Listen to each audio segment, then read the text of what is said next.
She was known as quiet, intelligent, and deeply committed to her work. Geetha Angara was not someone who sought attention, yet the work she did affected millions of lives every single day.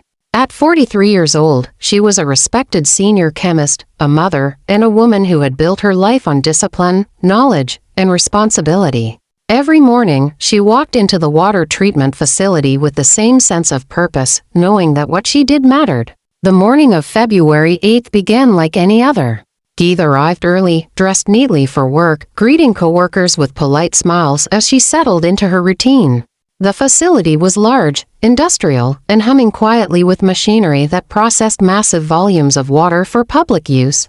It was a place she knew well. She had worked there long enough to understand every procedure, every safety rule, and every risk. Mid-morning, she took a short break with colleagues.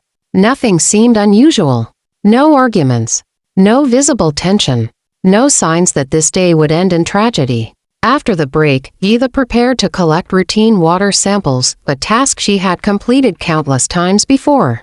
She picked up her clipboard, a glass beaker, and her radio, then walked toward the lower level of the facility where the large water tanks were located. This was the last time anyone saw her alive. Minutes passed. Then an hour. When she didn't return, coworkers assumed she was still working. But concern slowly grew when her desk remained untouched. Her lunch sat exactly where she had left it. Her coat was still hanging inside. Her car remained in the parking lot. Something felt wrong. A technician walked toward the area where Geetha had gone and noticed broken glass on the floor, fragments from the beaker she had been carrying. The sight was unsettling. Glass didn't break on its own. Yet there was no sign of Geetha nearby. No response over the radio. No footsteps. No voice. By evening, panic set in. Security was notified. Supervisors searched the facility. Every room. Every corridor. Every stairwell. There was still no sign of her. Calls to her phone went unanswered. Her family began to fear the worst as hours turned into a long, agonizing night. Eventually, authorities were contacted, and the facility was placed under lockdown. Investigators quickly realized that this was no ordinary disappearance. The plant was fenced, secured, and monitored. Access was restricted. Whoever was responsible had to be someone familiar with the environment, someone who knew the layout, the systems, and the blind spots. The next decision was drastic but necessary. The massive water tanks were ordered to be drained. It took hours. Millions of gallons of water were slowly released as workers and investigators waited in tense silence. Late the following day, the unimaginable happened. Inside one of the tanks, Geetha's body was discovered. The shock was overwhelming. The woman who dedicated her career to protecting public water had lost her life inside the very system she helped maintain. Her body showed signs that this was not an accident. Bruising suggested a struggle. Items she had been carrying, her radio and clipboard, were found separately from her body, indicating chaos.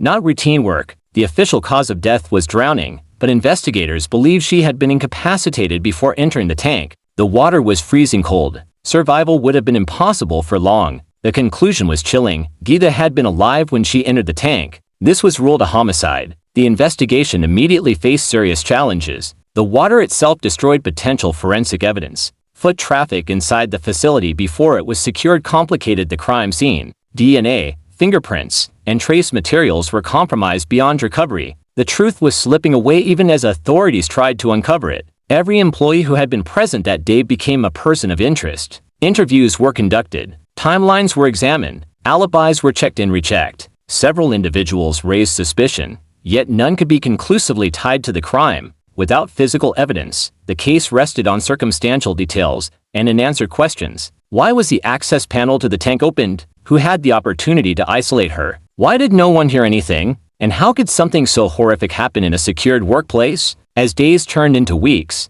then months, hope for answers slowly faded. Despite intense scrutiny, no rest was made. The case went cold, leaving behind a grieving family, shaken co-workers, and a community disturbed by the idea that justice had not been served. Geetha Angara did everything right. She followed rules. She trusted her workplace. She showed up to do her job, and she never came home. Her death remains one of the most haunting unsolved workplace crimes. A reminder that sometimes danger hides in places meant to be safe, and that truth can disappear just as silently as a person can.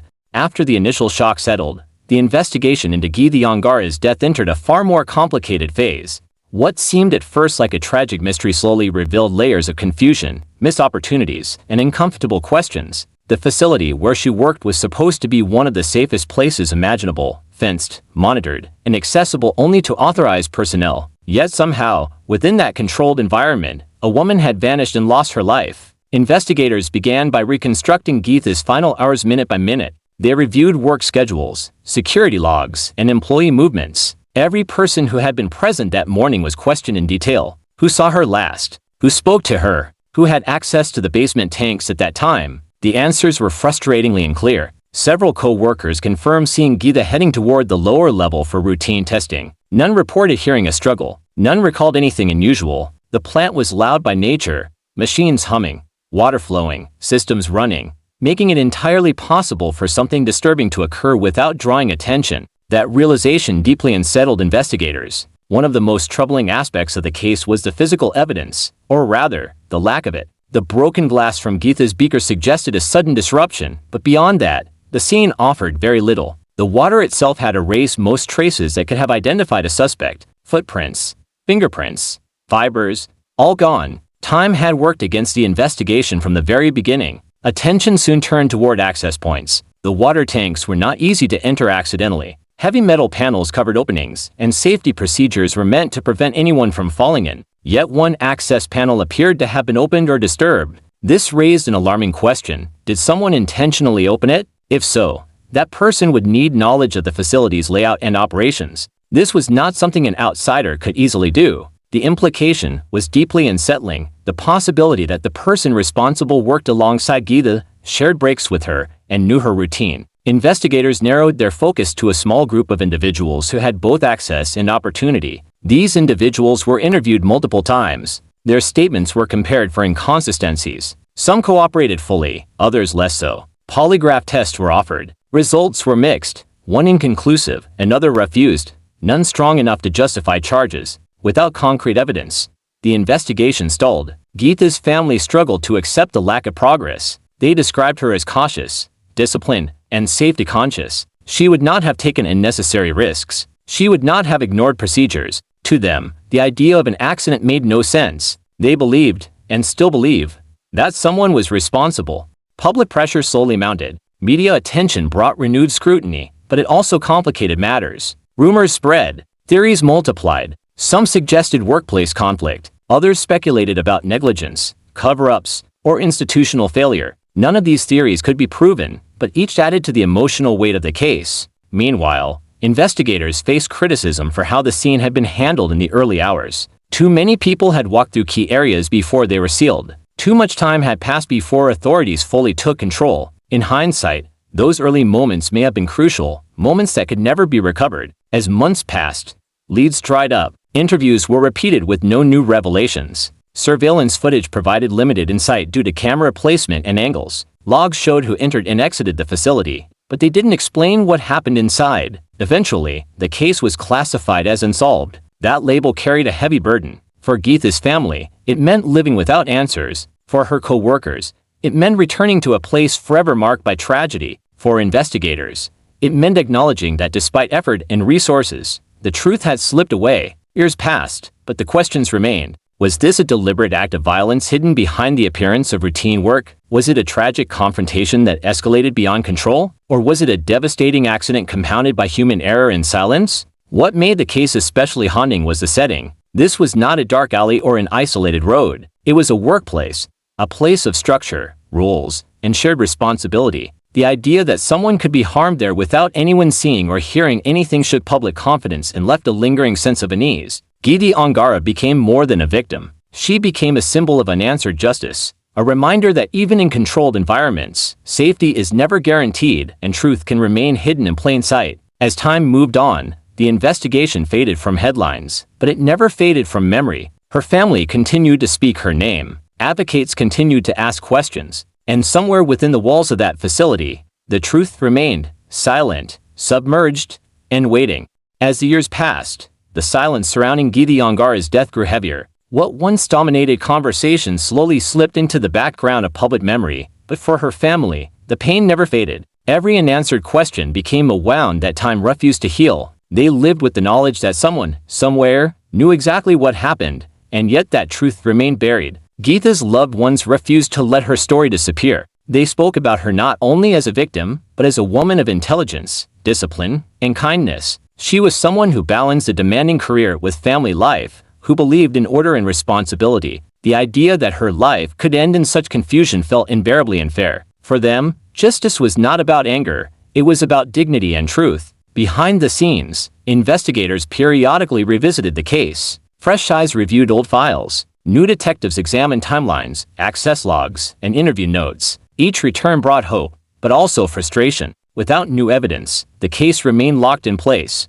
Technology advanced, but there was little preserved material left to analyze. The water that erased evidence years earlier had taken more than physical traces. It had taken certainty. One of the most painful aspects was the lack of accountability. No arrests, no trial, no public answers. In cases like this, the absence of resolution creates its own form of injustice. It forces families to live in a state of permanent uncertainty, wondering whether justice was delayed or denied altogether. The workplace itself could never fully escape the shadow of what happened. For employees, the memory lingered quietly. People walked past familiar corridors knowing that something unthinkable had occurred there. Safety protocols were reviewed and reinforced. Procedures changed, yet none of that could undo the past. Public discussion often returned to the same haunting reality. This was not a random place. This was not chaos. This was an environment built on systems, controls, and rules. And still, a woman vanished within it. That contradiction made the case deeply unsettling and impossible to forget. Over time, Geetha's story became a reminder of how fragile justice can be when evidence is lost, moments are missed, and silence takes hold. It highlighted how even a single gap, a delayed response, an unsecured scene, a compromised clue, can permanently alter the course of truth. Her family continued to push for awareness, believing that visibility was the only weapon left. They understood that cold cases are not solved by time alone, but by persistence. Someone talks, someone remembers, someone makes a mistake. Justice, they believed, might arrive quietly, but it could still arrive. Geetha Angara's legacy is not defined by how she died, but by how she lived. A woman who dedicated her career to protecting public health. A professional trusted with responsibility. A person who deserved safety, respect, and a future. Her life mattered, and her death demands accountability. In many ways, her case speaks for countless others whose stories never reached resolution. It raises uncomfortable questions about workplace safety, institutional responsibility, and how easily truth can be lost when urgency fades. It challenges us to ask not only what happened, but why answers were never found. Justice is not always loud. Sometimes it waits. Sometimes it takes years. And sometimes, it depends on people refusing to forget. Geetha's name remains a call for answers, a reminder that silence is not closure, and that unresolved truth is a responsibility shared by everyone who hears her story. If stories like this matter to you, stories that demand accountability, awareness, and justice, then keep listening, keep questioning, and keep these voices alive. Because forgetting is the only thing that truly allows injustice to win.